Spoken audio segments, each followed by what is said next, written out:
Good morning, everybody, and welcome to the morning routine. It is Wednesday morning, December the 6th, 2017, episode number 233. And today is Wednesday. Yes, hump day, the middle of the week, fantastic day. Lots is going to happen today. I can feel it for all of us because you know why? Because I know that Monday and Tuesday, we're just leading to get us to today where we can reap the rewards of our hard work of the last 2 days. So I'm very excited for all of us. I hope that your Monday and Tuesday are going well. The countdown is on for Christmas. I'm looking at the calendar across the room, and we've got 2 weeks? Let's see, 14, 15, 16, 17, 18, 19 days until the big ho-ho man happens to arrive, and some other great things happen to have happened on that day in history. So it's going to be very exciting. As you know, I've got the big itch right here sitting on my desk. Yes, this nicely wrapped package from my brother-in-law that says Santa, toys, Christmas. It says everything on it except for what is inside. I know. We're like, just tell me already what it is. I need an x-ray machine or something like that. So, but hey, the countdown is on and I'm excited about it. So I hope that you're excited about it as well. I really need to buckle down and get some Christmas shopping done, you know? So, I mean, I love getting gifts for people. It's so exciting. I guess the hard part is knowing what to get them, and that's why I'm dragging my feet. If I knew exactly what to get, I'd be the first one in the store. You know what I mean? But you're like, whoa, what can I get that's not just going to end up in a pile and getting donated in the next 12 months, you know? So, but we'll figure it out. So, I don't know. I got a hustle thought for you this morning, guys. And from the Hustle newsletter, their shower thought, going up the stairs 2 steps at a time is a piece of cake. Going downstairs 2 at a time is a terrifying experience. Yes, it's true.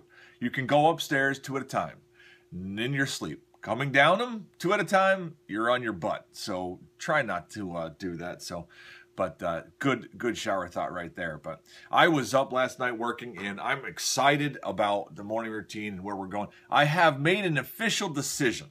It took me a long time to do this, but I am deciding that the morning routine is going to be breaking off of the freedomconvo.com website, and it's going to have its own location all by itself where everything will be right in there, nice and tucked in there. And I've decided to do that. So last night I started programming on that and getting that built, and I'm excited to have that done. It's going to be a while, so I'll let you know when it's ready because it takes a little time for me. You know, I'm not like a wizard programmer, so it's like program YouTube, program Google this, you know, and then I figure it out, you know. So it'll take a little while, but I'm excited about that, and that's going to be coming. So, but some stories for us this morning. Let's see here. What do we got on today's menu of stories? Today we've got some good stuff today. All right, so today, this is the deep one. This is the one where we can learn something possibly and about ourselves and maybe to make our days a little bit better and progressive. So the article title, okay, is how to design your ideal workday based on your sleep habits. Now, this was in Fast Company magazine. I love their stuff, and I share it often.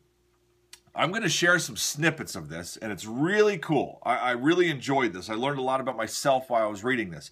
You are going to want to go and read this article in its entirety because I am not sharing all of the information. So you're going to want it when we're all done. So here we go. Chances are you don't work in the morning without first having a cup or several cups of coffee. Cheers to that, my friend. When you should have caffeine depends on your sleep type. There are 4 types of people in the world, or rather animals, so says the author. Bears, lions, wolves, and dolphins. Each represents a so-called chronotype that describes your body's natural sleep habits and energy patterns. Now, I believe that. I noticed that we all have different sleep patterns and energy types. There's no questioning that. Knowing not to act like a wolf when you're really a bear can help you have less painful wake-ups, fewer after-lunch slumps, and more productive work days overall. Again, I get where this article is going, and I truly believe in it. So here we go. I'm going to break down what they have written here, the 4 main animals, sleep types, okay, and what to do with your time of day. Now, I'm not sharing all of it. You're going to want to go to freedomconvo.com/click on the morning show, or just /morning show, whatever, and read this article. It'll be up there 10 minutes after our broadcast this morning, okay? So here we go. The first animal is called the bears. They're 50 to 55% of the population, the largest ones. They are the get it done group, okay? They have normal sleep schedules, but may not get quite enough sleep. The morning best routine for them, okay, is the morning routine is 7 a.m. to 11 a.m. So starting at 7 a.m. to 11 a.m., where they can wake up, get the blood flowing, eat a light breakfast, all that, whatever. Their peak work hours are 11 a.m. to 6 p.m. So 11 in the morning, not 7 in the morning, 11 a.m. to 6 p.m. are their peak work hours, okay? And then they say the end of the day is they should be winding down by 10 to 11. The next group is the lions. The lions wake up without an alarm, and it's usually dark out. Type A personalities. Lions typically send emails before most people are awake and represent around 15% of the population. Their morning routine is 5:30 a.m. to 10 a.m. Peak work hours are 10 a.m. to 5, so a little bit earlier, right, than the bears, okay? And then they go to bed, should be winding down between 9:30 and 10:30, okay? There's a lot more information in these categories. That's why you're going to want to read this article, okay? The next one are the wolves. They represent 15 to 20% of the population. They hate mornings and usually hit the snooze button multiple times. They are late to work and usually on their 3rd cup of coffee by 9 a.m. Wolves tend to go hard on caffeine in the morning in order to overcome their wolfishness. Morning routine, 7:30 a.m. to 12 o'clock to noon. Their morning routine can stretch from 7:30 to noon. Their peak productivity starts at noon and goes till 8 o'clock at night because they are late risers, but they'd rather stay up late. End of day between 11 at night and midnight. Okay. Last group are the dolphins. They're anxious people who have irregular sleep patterns who estimate that 1 in 10 people are dolphins. They often self-diagnose as insomniacs and send emails all night long. Morning routine 6 a.m. to 10 a.m. Peak work hours 10 a.m. to 6. It's a wide variety. And end of day is 10 to 12. Now, like I said, you're going to want to go and read this. freedomconvo.com, click on Morning Show, go to today's episode, because there's a lot of other stuff. Like they break down peak productivity, and then there's like bullet points in there of what to do under all of them. The one thing that I noticed here, which is fantastic news, guys, listen to this. This is very important. Where they have the morning routine for all 4 personality types.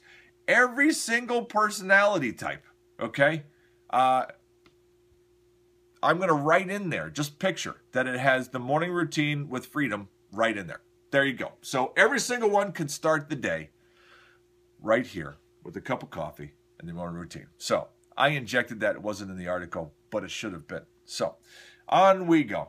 Next little snippet I have. That was the real meaty one, real heavy one that you can grab onto and kind of learn something from today. The next 2, here we go. The numbers are in, guys, for Black Friday. How much money was spent? This is amazing. Black Friday 2017.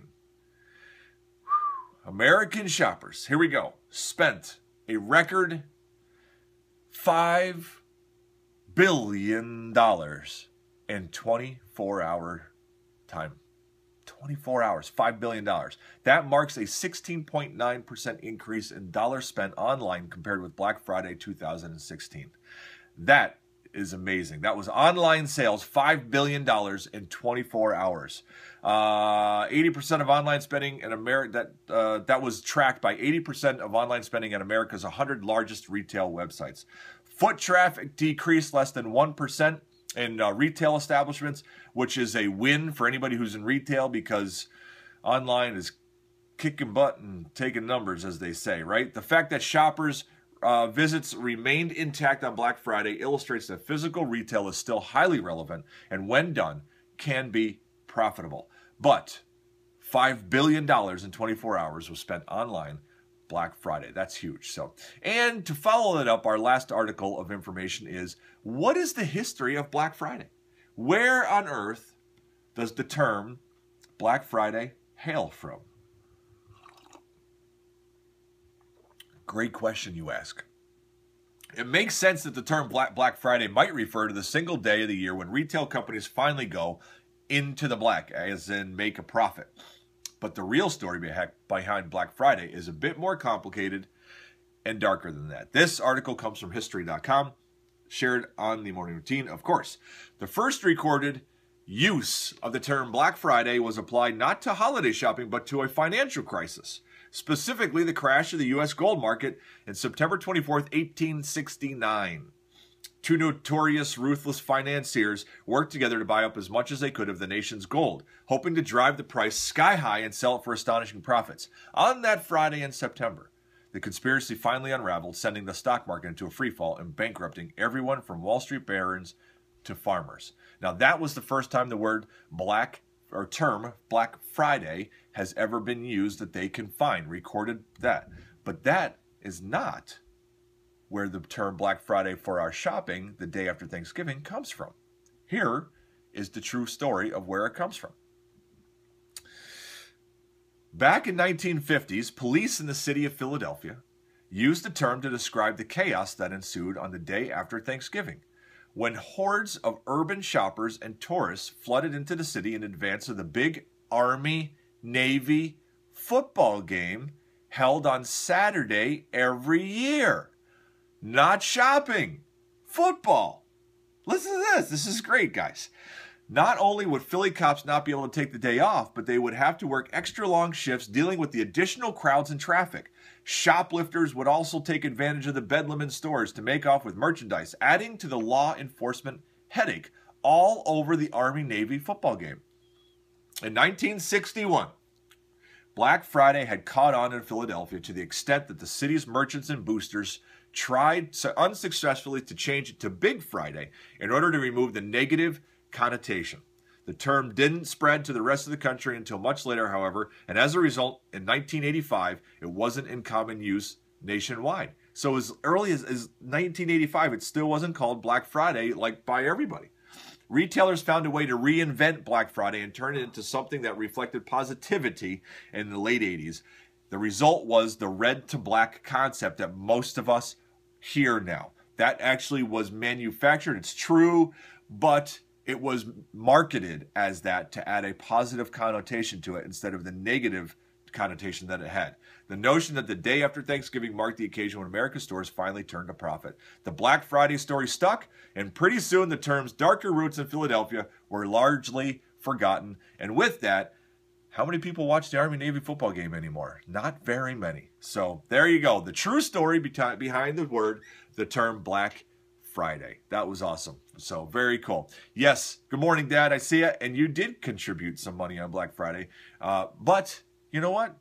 You got a good deal on that. That's for sure. So I was with you. All right, on we go. Google Trends. Top 10 most searched things yesterday on Google were number 1, Ventura County Fire. Number 2, Danny Masterson. Number 3 is the Champions League. That's soccer. Number 4 is Dustin Hoffman, the actor. Number 5, 2017, Wrapped. Number 6 is John Conyers. He has retired. Number 7, Russia. Number 8, Sydney Loof. Number 9, Rita Ora. And number 10, the Sylmar Fire. Man, I must be so... The Google Trends are very humbling to me because I must be so out of touch that the stuff that I Google is ridiculous compared to these things. I mean, I'm Googling like wide angle lens for iPhone, wire to connect power mic to iPhone. Yesterday, how to put blog posts on homepage. I'm Googling all the wrong stuff, man. I'm totally out of the loop on what's happening in the world today, according to these Google Trends that everybody else is looking up. Man, lost in space. I am. All right, let's go. Let's go trending news for today. Trending news, top of the list is David Davis. Top Tory David Davis just admitted he's done no impact assessments of Brexit. This is from the Mirror. Oh, this is from the English News in the UK. Okay. Next, we have Jerusalem is Israel's capital, Trump to say. All right. Then we have California wildfires. Hundreds flee as flames engulf California beachfront homes. Sad story, man. That's like a second huge fire in California. Again, you know. Theresa May, 2 arrested over terror plot to kill British Prime Minister Theresa May. Then we have Beyonce. Beyonce surprises Colin Kaepernick to present him with Sports Illustrated Muhammad Ali. Then we have Andrew Weissman. Latest revelations make the entire collusion probe look like partisan hit. Then we have Graham Washington. 2 students shot near Washington High School, police say. After that, we have the Mississippi Civil Rights Museum. The NAACP tells Trump to stay away from Mississippi Museum opening. And last but not least, Orlando nightclub shooting. Cop who saved Pulse victim to be let go at end of month, city records show. That is what's trending on the news this morning as far as what people are finding the most interesting to take time to read. So on we go to a passage of wisdom this morning. Today's passage of wisdom, I picked this one for 2 purposes. One, because 2 of the articles that I shared this morning had to do with Black Friday. Black Friday has to do with shopping and the accumulation of items and things, right? And the other reason is because I have dear friends of mine who are in the middle of a traumatic time in their life, and I've had them on my mind for the last yesterday and the day before, and I've been praying for them and their family, and it reminds me again of how important people and relationships and health and things like that are compared to the stuff that we can accumulate on Black Friday and on shopping and things like that. And my heart goes out to anybody out there right now this morning on the morning routine and outside of that who is in the middle of a traumatic experience in their life and doesn't know what to do, and their heart just aches. And they can't sleep, and they can't wake up, and they can't do anything because they're just in a bad place. And that's terrible. Meanwhile, right? People are buying things so they can fill their closets and storage sheds and buy containers to store containers that have things in it, you know? And it's like, wow. So here's the past. That's not a speech, guys. I love gifts just like anybody else does, and I buy gifts just like any. The point is keeping it in perspective. Today's passage of wisdom, though, let's get right to it, is 1 verse. It's from the book of Luke, Luke chapter 12, verse 15. Then he said to them, this is Jesus talking, watch out. Be on guard against all kinds of greed. Life does not consist in an abundance of possessions. It's a great reminder, my friends. We all know it. We all know that it doesn't matter the possessions. Most of us would give up everything we had to fix a relationship, to have a loved one back, to heal an illness, whatever it is. Some would not. But this is a great reminder. Watch out. Be on your guard against all kinds of greed. Life does not consist in an abundance of possessions. So if you have possessions, use them wisely. Share them with the people out there. And if you don't have them, be thankful you don't have a distraction, that you can focus on relationships and the people that are in your life a lot more clearer. There's many times in the scripture that there's passages about the people who have the least will have the most. And I believe that because I can see how it can be a distraction. So, I don't know. Good thing. So let's pray, guys. Let's get this day started. Father, good morning. Father, this morning I want to thank you. I want to thank you for the blessings that you have put into all of our lives. Yes, I include in those blessings the material possessions that you've given us, a roof over our head, a car to get to work, the things that we wear and share and have, and the food that we're able to eat. But Father, I also talk about the blessings of the relationships, the people that you've put into our life. The shoulders to lean on, the arms of others to hold us up when we're at our weakest, the encouraging words. Those, we're so blessed when we have those. Father, help us today. to be a blessing to the people around us that are hurting. And we may not even know. We may not even know that the person right next to us when we go to work is in a moment in their life that they can't go any lower and they just don't know what to do because they put on a great game face.